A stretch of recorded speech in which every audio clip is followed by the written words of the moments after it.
Jujutsu Kaisen. It's back, y'all. I missed this. I missed it a lot.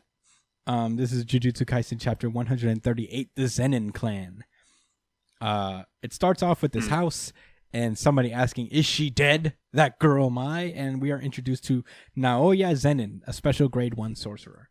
And he's basically inquiring as to whether Maki or Mai is dying, because he's next in line to be the head of the Zen'in family, which he is very thirsty for.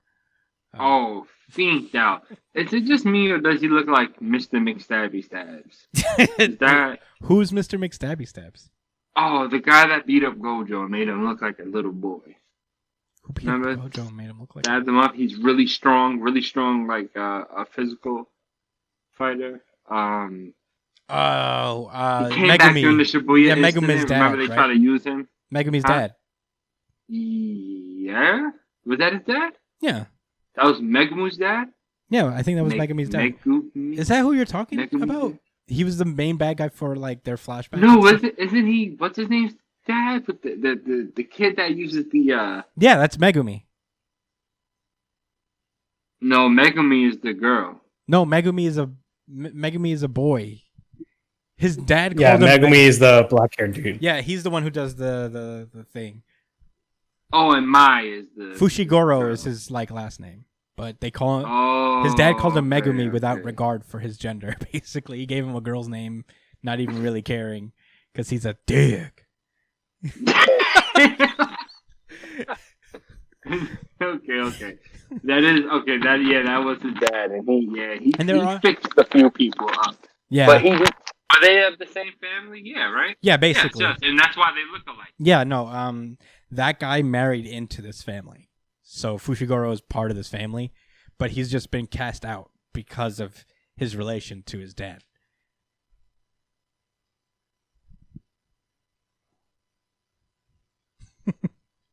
You get it? No. So Megumi's mom, Megumi's mom is a Zen'in. Megumi's dad is Fushiguro. The Zen'in and there are two special families, right? Yeah. Zen'in and what else? Fushiguro is not special necessarily, but Zen'in is. Zen'in is one of the bigger families. He married into the special family, and his mother. All right, and Megumi's mother is Zen'in, and his dad is his dad is Fushiguro. His mom is Zen'in, and he's Zen'in. Okay. Yeah, but yeah. Okay. Fiend Tout Man is out here just like. Maki's pretty, but she's unacceptable, which is fucked up because Maki. I'm watching the anime and they're up to the part where they're fighting against the Kyoto school. Megumi fucking put it down, dude. She fucking rules. With no magic. I mean, no cursed energy. No chakra. You mean Maki? Yeah. Did I say Maki? You said Megumi. Oh, my bad. Well, he gave it up, filthy. I knew who you meant, actually. I knew you meant Maki. Yeah, no, Maki. Yeah, she did it with no magic powers, nothing, no energy, just straight ass beating. Yeah, she was just beating the shit out of Suit and Tie Girl. Yeah, very cool.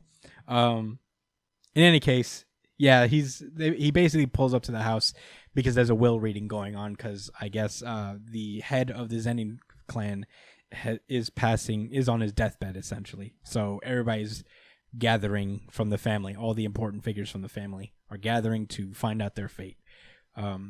So he pulls up, and we also meet Ogi Zen'in and Jinichi Zen'in, who are also special grade 1 sorcerers.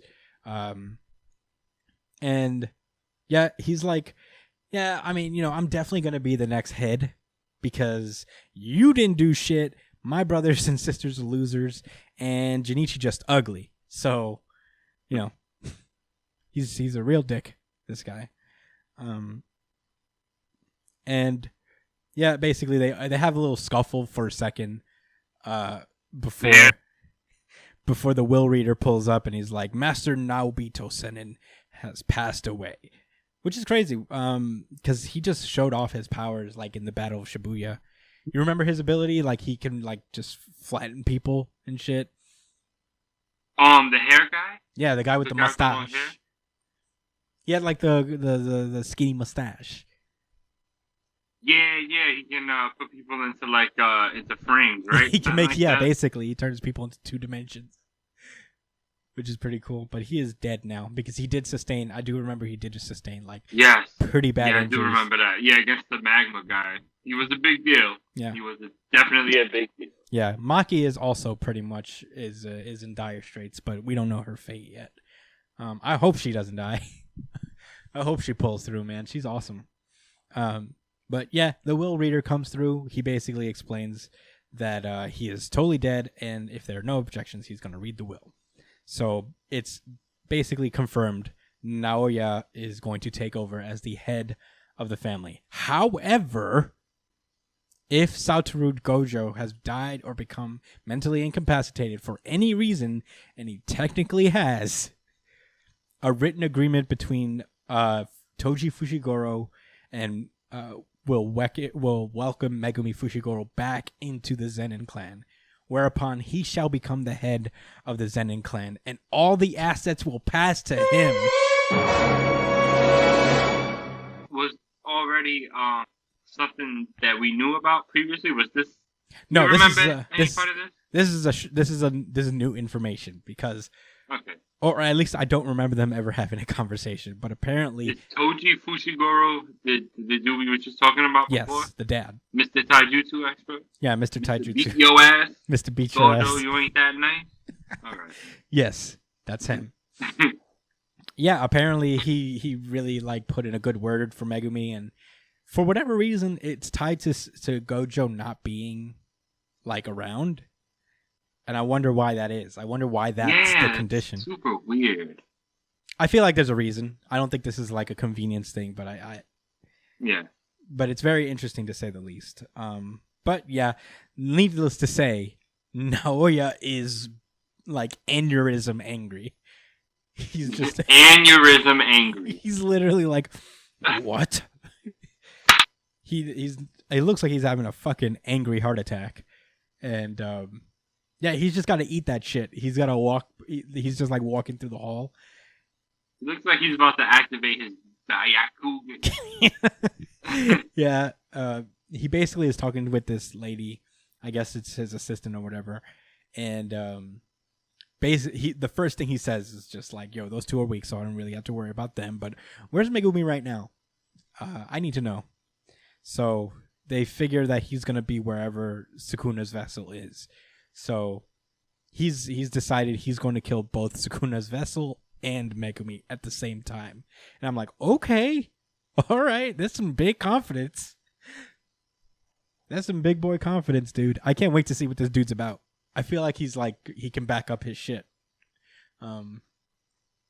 But and he doesn't have to be one of the strongest people ever to be able to beat both of them. You know what I'm saying? Yeah. At this point, at where they're at, so it's not like it'd be believable. Like that's why it's exciting because he's gonna come out with some crazy shit. Mm-hmm. But where it's also not to the point like, oh man, this is the next big bag. You know what I'm saying? Yeah, for sure.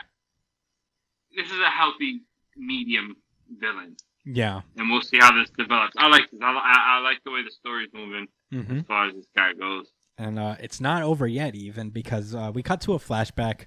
I forget this girl's name. I know she just showed up, but she hasn't been around enough for me to really remember. Is Rayquaza Demon Girl. She basically explains, like, hey, look, I mean, I'm not on your side necessarily, but I'm just a humble beauty who wants to eradicate cursed spirits from the world, But by way of apology, my comrades and I will take responsibility for delivering those kids who were there. I don't know what that means. I think it's like worded weirdly. Maybe she's talking about like saving or getting the kids out of the way and stuff like that. I don't know. But yeah, I think the translation was just weird. Yeah, maybe. But this time the things are worded in such a way that I feel like this. I don't know. Yeah, no, I know what you mean. I think it was hard for them to translate it. Yeah, but the more important thing is that she says that she's going to confront Tengen, who is essentially like he's an immortal jujutsu sorcerer. We've never seen him. He's just kind of like the puppet master behind the jujutsu. Yeah, he's basically the puppet master behind the whole like jujutsu sorcerer operation. It looks like he's a big boy boss. But he has yet to show up on screen. as a person. Very interesting, I guess. And we cut over to the person that she's actually talking to in the flashback. So we cut to the present, and Itadori is on some stairwell. And I guess he never really left Shibuya. So he's just chilling. Choso is also there. And he asks him, like, how's your injuries? And Itadori is like, I'm good, somehow, despite being hit by the Black Flash. And Choso's like, yeah, it's probably because of Sukuna. You know, he probably... his strength is growing. He probably protected you in some way. But Choso's like, don't worry about me. I'm not gonna cause trouble. I just need to collect my brother's remains, and I'll fuck off forever. Yuji's like, I'm not worried about you, bro. I don't even know you, nigga. Like, anyways, that's not even the problem. Like, yeah, I'm not even really concerned with all of that. The interesting thing is that Yuji is not sure he wants to go back, and granted, he doesn't know that his order has been lifted. So he's not even afraid. He's more like really feeling himself being a danger. He's remembering that Sukuna wants to do something involving Fushiguro, and he's killed so many people at this point that he can no longer stay with everyone. So. And this is the part where this continues to be a little bit of a confusing dynamic between the two. He's like, are you okay with it? I also killed your little brothers. And Choso's like, it's cool. I mean, I don't love it. But... not exactly a fan of that one. Thanks for bringing that back up. But we're good. It's all fine. Good. Trust me. Whatever. Yeah, he said it isn't about forgiving or not forgiving. Brothers are just like that. And yeah, regardless of how you feel, we are brothers. Mm-hmm. And that's what I'm going with in my mind. I can't be convinced otherwise. And I'm going to just forgive you, bro, because that's how we give it up. Yeah. And with that being said, Itadori says, let's go. Right now, we have to... All right. Like, well, I'm not going to fight him over it, right? Yeah. He's like, all right, bro. All right. Do what the fuck you want. Bros for life, I guess. But anyway, we have to go take care of as many cursed spirits as possible. So, man, Itadori and Choso going to clean up the town. Yeah, man, you got what? So Yuji got two goons on his body right now. I thought it's just. But he's got somebody with him to protect him. Who's the other goon? He's just got Choso. Okotsu? Okotsu's not. Oh, you're talking about like people after him. Yeah. Yeah, I mean the chapter ends with like a 4-panel page where both Itadori and Choso are going off, but we also get Noya and Okotsu. And man, if there's gonna be like a cool like 2-on-2 battle coming up with these four, I'm here for it. But it would likely be a 2v1v1. I don't think Okotsu is gonna help. I don't know. No. That's what I'm saying. Right, so well, they both have beef. Let's talk about it. They both have beef with Itadori, so I think they're both going to be trying to kill him. They said that Megumi is with Yuji. That's what the Zen'in heir said. This dude, Mr. Heart Attack. Or at least that's where you think he is. Yeah. So I don't. All right. If there's going to be a conflict, I do think that Yuji and Megumi are going to be with each other. Unless he intends to pick them off separately, but like he stated, like the reason he's even making this play is because they're together. That's what he stated. Even though it doesn't show him with them now, I think that the girl. I think in the next chapter they're gonna link up and they're gonna figure out what they're gonna do next. Mm-hmm. So listen. With that said, I want to see how Okotsu reacts if the Zen'in dude, Mr. Heart Attack, right, comes and tries to because all right, he shouldn't care about Yuji, right? Even though he wants to be the one that kills him, I don't think he's gonna try to kill someone that outranks him to get to it. I don't think he's that incredibly petty, right? Yeah. But if he probably sees him trying to kill Megumi, who is still part of, you know what I'm saying? It's still down with Jujutsu High and all of that, et cetera. He might try to defend them. So I don't think it's going to be a 2-on-2 like that. No, I'm saying like it'll be a 2-on-2 between Itadori and Choso versus these two.